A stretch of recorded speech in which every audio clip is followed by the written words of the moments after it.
This short webinar is the Pilgrim story, Economic Liberty, an Experiment with Economic Systems. And in the Thanksgiving webinar on this channel, I mentioned that in the third year of them planting and harvesting, the Pilgrims came up with a new economic program for their colony.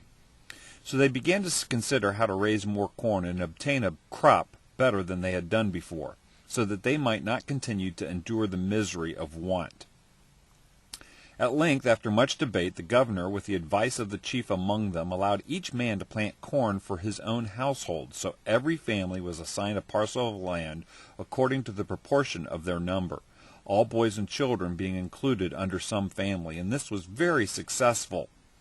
It made all hands very industrious, so that much more corn was planted than otherwise would have been by any means the governor or any other could have devised, and saved him a great deal of trouble, and gave far better satisfaction to all the citizens of the colony.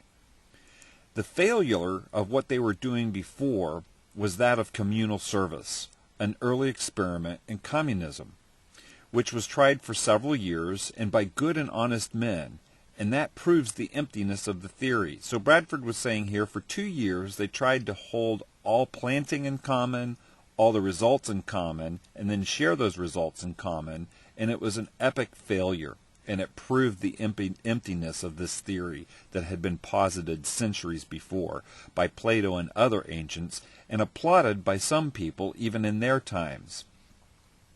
That theory was that the taking away of private property and the possession of it in community by commonwealth would make a state happy and flourishing, as if they were wiser than God.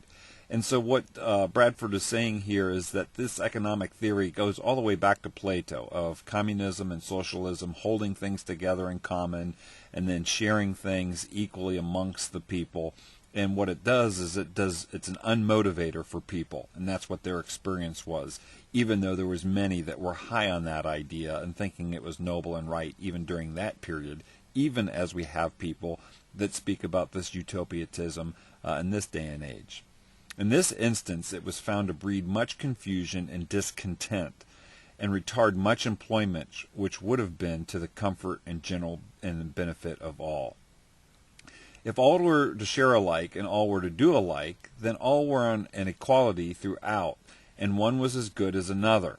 And so, if it did not actually abolish those very relations which God himself had set among men, it did at least greatly diminish the mutual respect that is so important and should be preserved amongst them. And so what he's saying here is, when everything is just always parsed out as equal, no matter how hard you work or how hard you try or how lazy you are, your portion is equal. What that equality does is it actually diminishes the self-respect amongst the people. Because a hard worker is not rewarded or honored for his hard work. An intelligent person that thinks of a better way of doing things is not rewarded for their intelligence, because they gain no benefit from that. And so they have the diminished responsibility for being a personal steward over their efforts, and those efforts are just blended together in common. And Bradford was saying this absolutely didn't work in their experience.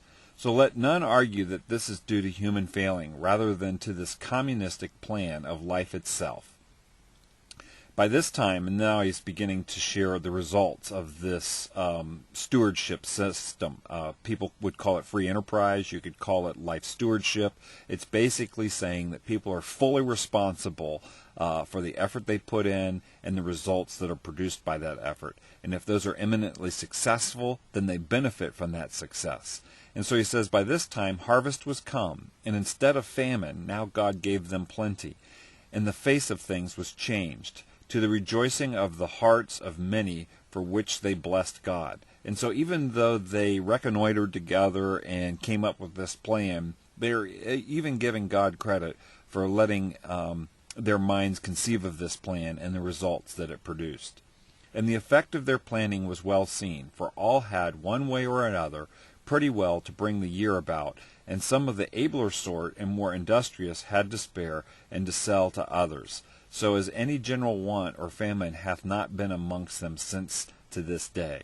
And so this new system of stewardship, enterprise, responsibility, being responsible for your areas and the things that you result and steward over them, produce such results and such prosperity that the colony thereafter did not have any want. And prior to that, they were constantly facing want and famine.